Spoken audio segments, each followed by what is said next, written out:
So, like many families, it's the end of the week and it's time to clean out the cupboards and the pantries. So, I stumbled across a bag of potatoes that we grew a couple of months ago. These ones were picked and they need to be dealt with. So, I've peeled them all, washed them all, and I'm going to turn them into one of our croquettes that we love to make. So, it's going to be a vegan croquette, and I'm also, for the meat eaters, I'm also going to split the mix in half and do one for them as well. So, I've got some little potatoes and some big potatoes. So, just going to chop them up, put them onto the stove with some boiling water and get them cooked, and then I can just quickly mash them. Meanwhile, what I'll do is I'll start a spice blend. I'll search my spices and create a blend. So in my bowl, I've got a mixture, and I'll put in the description what exactly is in the bowl, but basically it's whatever spices you've got on hand. So I've got some additional spices that I keep on hand all the time and ones that we grow as well. So things like garlic powder and onion powder, I always keep those in the pantry. Sweet paprika, this is actually bell pepper, capsicum that has been dried and ground. Parsley from the garden, easy to grow and no problems to put in the dehydrator. And some black pepper, which you can see I've got whole black pepper that I've ground up some as well, and some white pepper, whole white pepper that I've ground as well. I've also got a blend, a hickory smoke, so that just provides just an additional, but these are just spices that I've got on hand. So let's get going. So in my saucepan, I've got myself my 2 kilos, it worked out to be once I had peeled and cleaned them, of potatoes, and I'm going to mash them and then add our spice mix to the potatoes, and do this while the potatoes are still warm so that I can also taste them, which is what's really good about using the spice blend, but using the powders. You can taste and check your seasonings as you go. If you're using fresh onion, then it needs to be cooked off first, and so sometimes it's a bit difficult to get the flavour right. So I don't mind using the powdered ingredients when I'm doing something like the croquettes. These croquettes are going to be shared between 2 families, and so I do need to be mindful of the dietary requirements of the other side of the family. So the other side of the family are vegan, and so I do need to make sure that I don't always make recipes with binding agents like egg. So in this particular recipe, there is no eggs, okay? I will split the batch and do half and half, but I do want to pump in as many vegetables as I can for the children in the family. So I'm going to just use a couple of bags of steamed vegetables, peas, carrots and corn. It was in the freezer. It was bought at one of the outlets locally, so it was a couple of dollars, so not expensive to add the vegetables to the mix.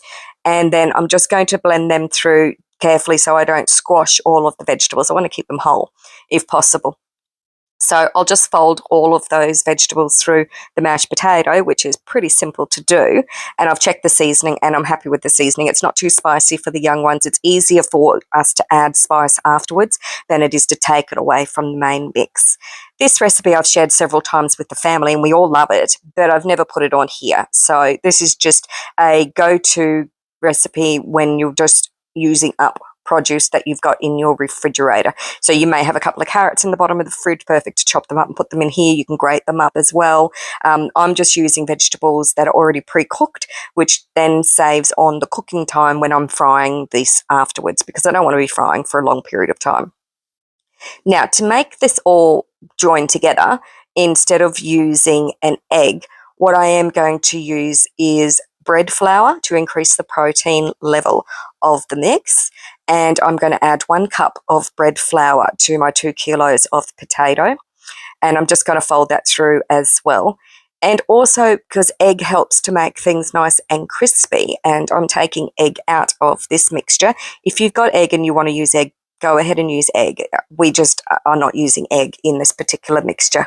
And so instead I'm using corn flour, because corn flour does crisp up really well. And it also binds ingredients together. So it's a perfect substitute in this case.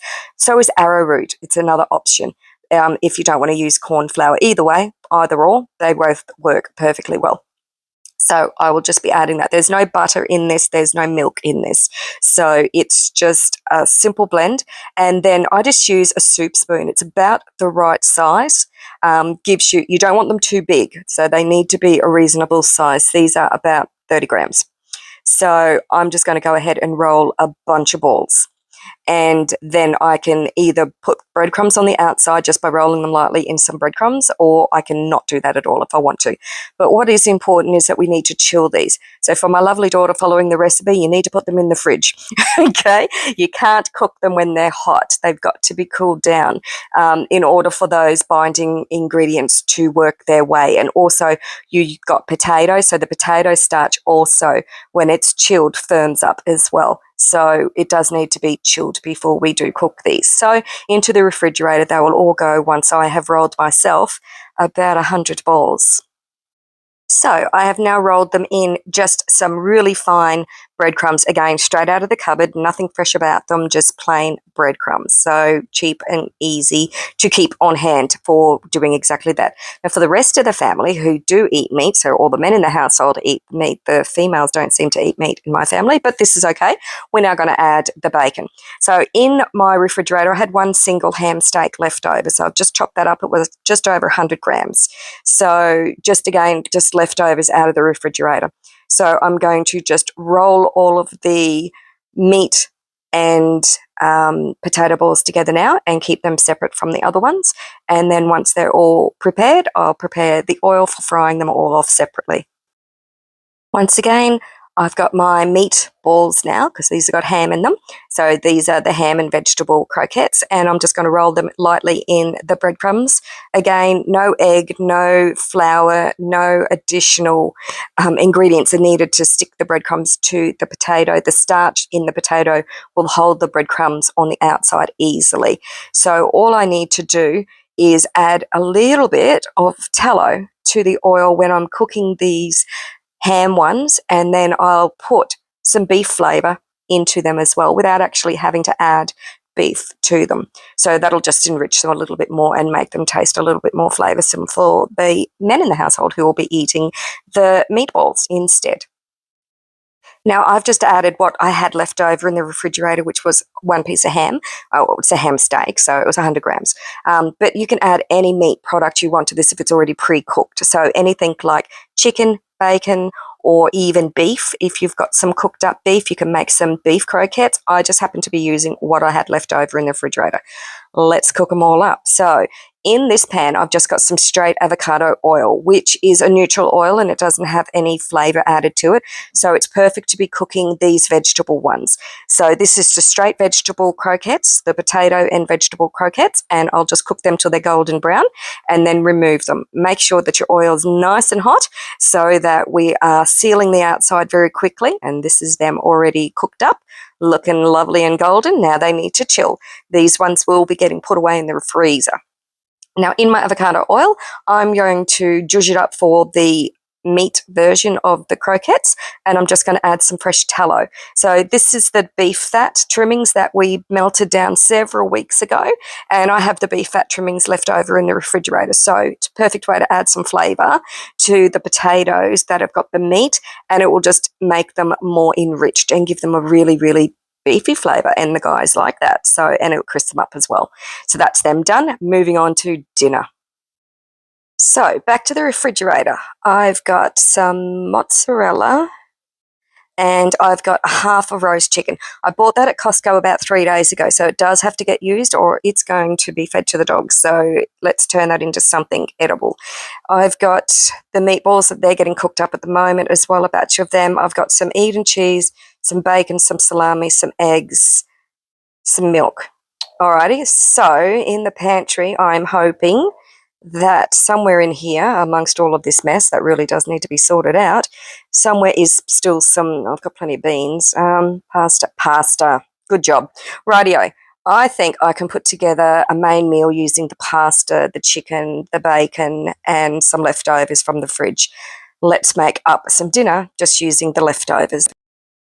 So very quickly, I have now boiled up the pasta, so I just need to drain that, and I'm going to keep using the same pot to make the cheese sauce next.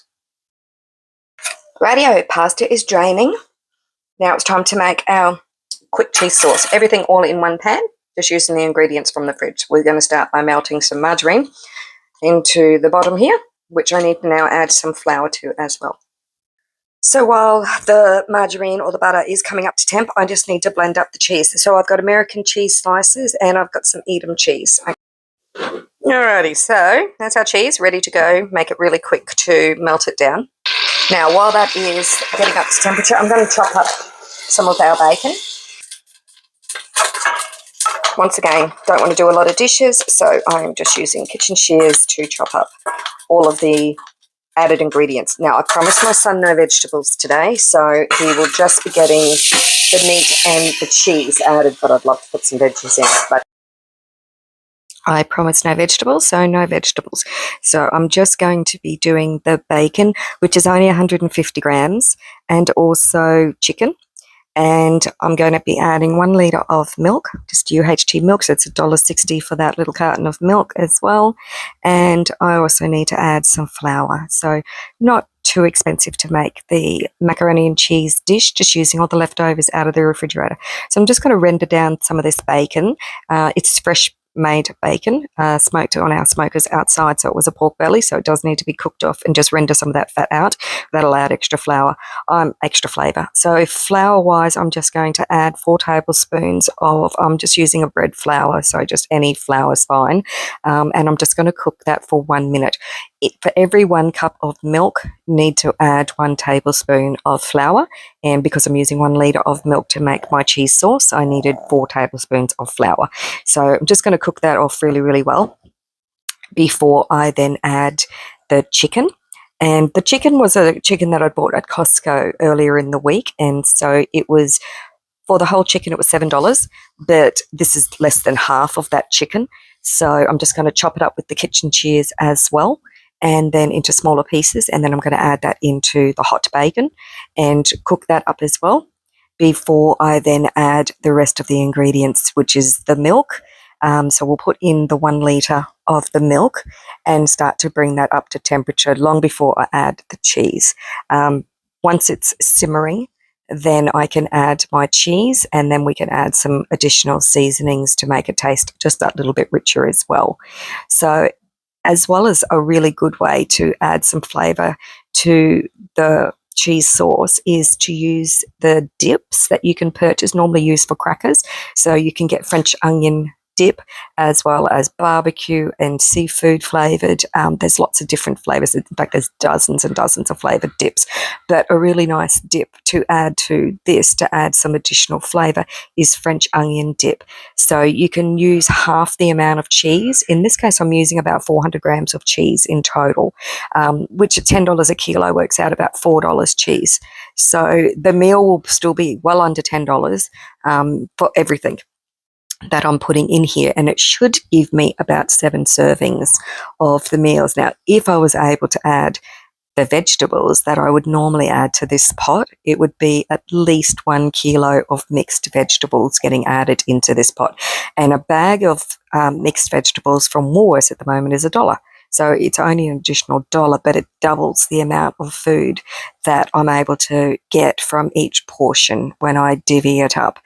But I did tell my son I wasn't going to add the veggies because they've been having a lot of vegetables at the moment. And I've also got the potato croquettes that I have cooked up as well, which I could include in the packs of pasta to stretch it even further when I do the meal prepping. But I did say to him this time around I wouldn't do veggies in the macaroni and cheese, so that's okay. Alrighty, so now that it's come up to temperature and it's starting to simmer, it's time to turn off the heat and to add the cheese. So by turning off the heat and adding the cheese, it stops it sticking to the bottom of the saucepan and risk burning it, especially as I get distracted very quickly in the kitchen. So I'm just going to add all of that cheese that I've blended up. That's the reason I blended it up, because it melts very quickly. And also it's using things like leftover cheese slices that need to be used that are in the refrigerator. And the Edam cheese was also from Costco on our previous shop that I did about 6 weeks ago. So that cheese has been opened in the refrigerator for a little while, still perfectly fine, but it does need to get used, okay? So I've used about 200 grams or 250 grams of Edam. Spices wise, I've just added some pepper, some parsley, and some ground bell peppers that were from dehydrated and then ground up, so you can use sweet paprika instead, but this is just a standard mix when I'm just adding some seasoning to the cheese sauce. So then all I need to do is add the pasta. Like I said, another way to add some flavours and to reduce the amount of cheese that you're using is to use the cream cheese dips instead. So that is another option as well. So all finished, ready to add the pasta. So this is 1 pack of pasta, which costs $1 at Woolworths. So it's 500 grams odd bag of just spiral pasta that's been cooked for 8 minutes and just left to sit while I've been making the cheese sauce. So it's all gone back into the one pot, which means I'm only making a little bit of a mess today, not a big mess. Then I'm going to meal prep because it's a busy day. So I will be packing this into hopefully 8 meal prep containers. I should get 8 out of this, but I will take some down to my son now, who will probably eat some. So at this time of day, so I would estimate that I'll probably put away 6 meals from the leftovers in the refrigerator, and total amount that's cost me just over $10, $10.50 for everything, including the bacon. The pasta would have been $1 if I'd purchased that at Woolworths, which I did do about a year ago. So these are just ingredients that are still in the cupboards from when I was meal prepping back then. So not a bad way to use up all of the leftovers. I've got 6 meals prepped as well in the refrigerator for the next couple of days, so no food waste, and I've reduced the cost of our meals for the next couple of days, and now I can move on to some more enjoyable jobs outside. Thanks for joining me. Bye now.